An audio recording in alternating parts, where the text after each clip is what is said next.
10h08, estamos de volta aqui com o Morning Show. E olha, gente, a gente vai falar agora de política, né? Porque o presidente Jair Bolsonaro foi alvo de uma nova queixa no Tribunal Penal Internacional de Haia. Ô Paulinha, quem que protocolou a representação dessa vez?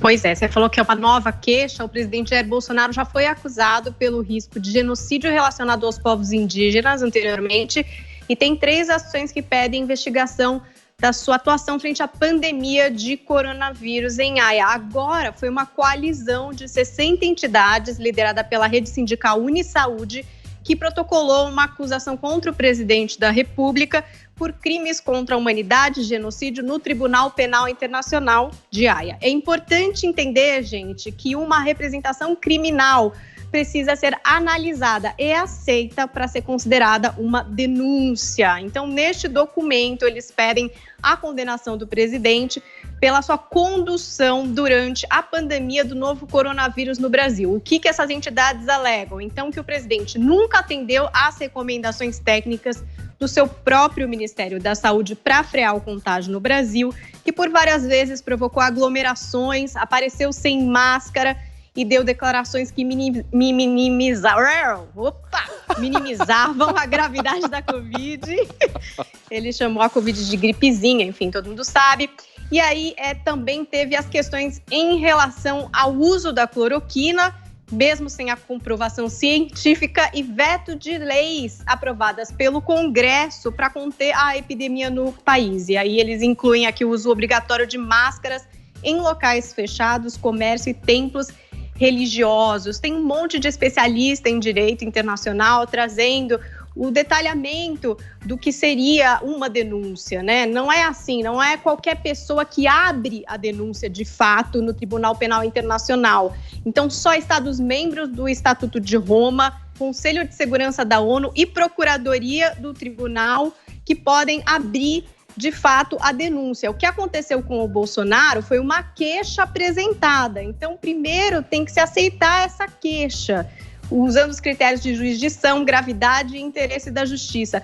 Depois, uma investigação. A investigação pode ser longa, pode durar anos, para daí, então, ser considerada uma denúncia. E a maioria dos casos nem chega até aí. Eu estava lendo uma thread que o Thiago Amparo fez no Twitter, esse professor que entende muito de direito internacional, e ele estava explicando também que o Tribunal Penal Internacional é um tribunal onde indivíduos são responsabilizados, não estados. E aí ele joga uma pergunta: a responsabilidade individual de Bolsonaro demanda justiça internacional?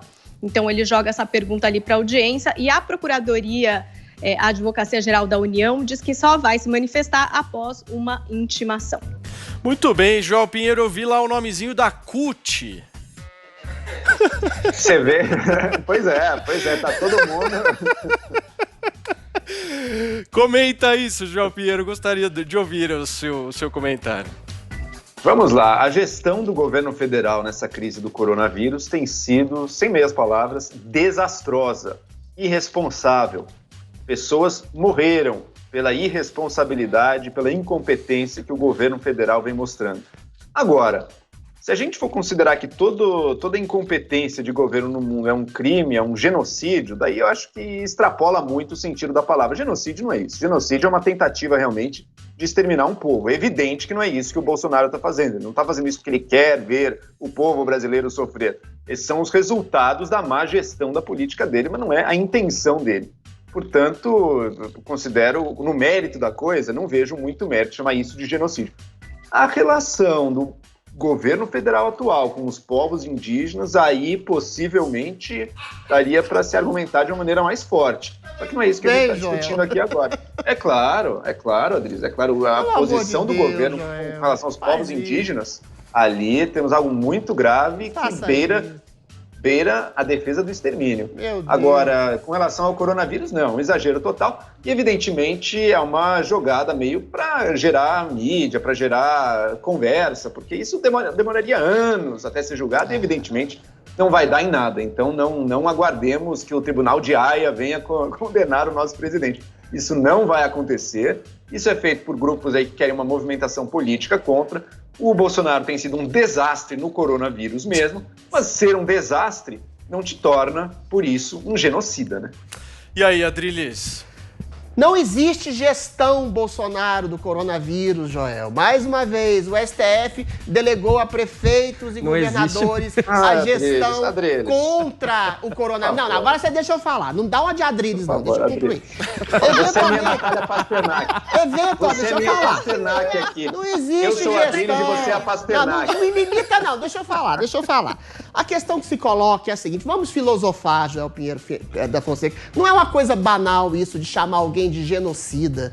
Isso é oriundo da coisa nefasta do politicamente correto. Quando você proíbe termos e banaliza outros, você imputa crimes a pessoas, a governos, a estados, a dirigentes, querendo impor uma narrativa falaciosa, perversa, ou seja, querendo massacrar pessoas. Imputar um falso crime, um crime de genocídio, que a pessoa tem intenção de exterminar milhões de pessoas, é muito grave. Essas pessoas, sim, que deveriam ser denunciadas no Tribunal de Haia por uma imputação de um crime tão grave a um gestor público, a um presidente da República. Se você banaliza todos os termos, então vamos fazer uma coisa assim.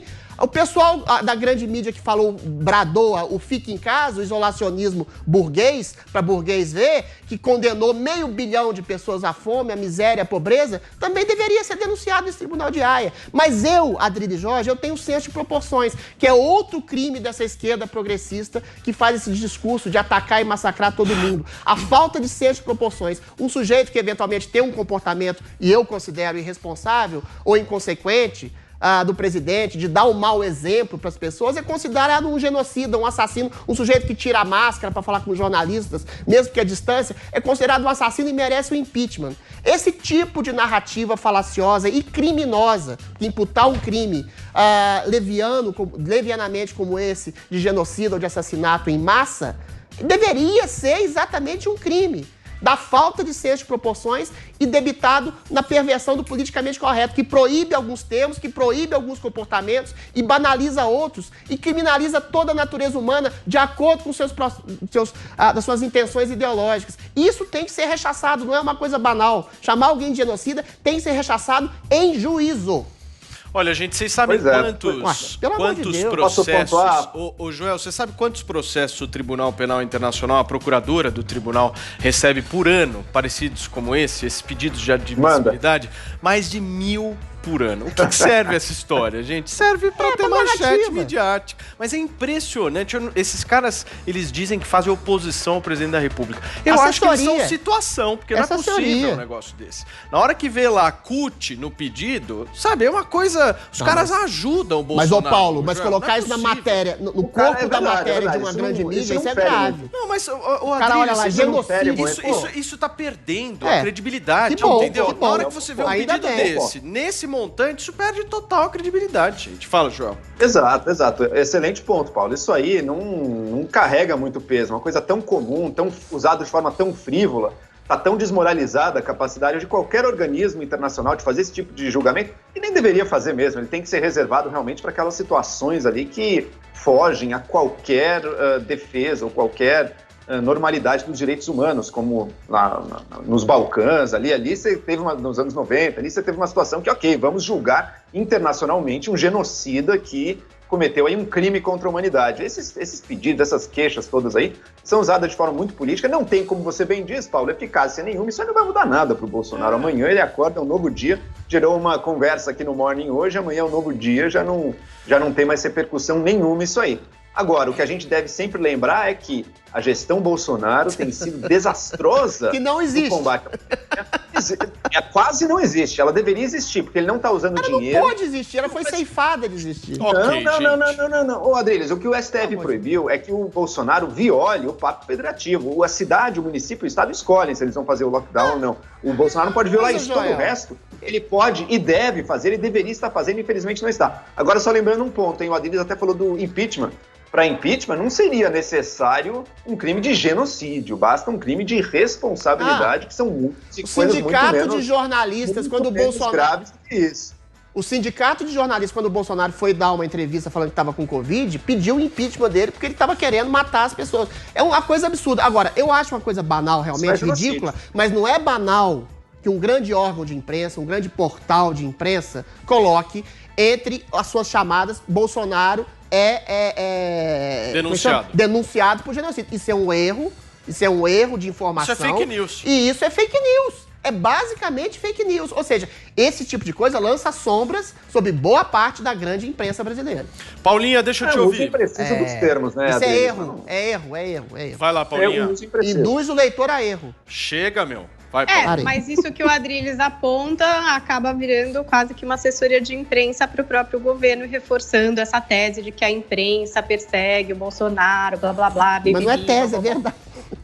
Então, fortalece a sua tese. verdade. Quando você tem uma manchete que não corresponde exatamente aos fatos, de fato você fortalece essa tese. Mas acredito que para quem teve paciência de ler e não seguir apenas por títulos, acho que em todas as matérias está bem explicado que a denúncia só é uma denúncia quando é aceita de fato. Isso é a matéria desmente a manchete, entendi. A matéria desmente a manchete. Eu acabei de abrir aqui num dos maiores jornais do Brasil aqui.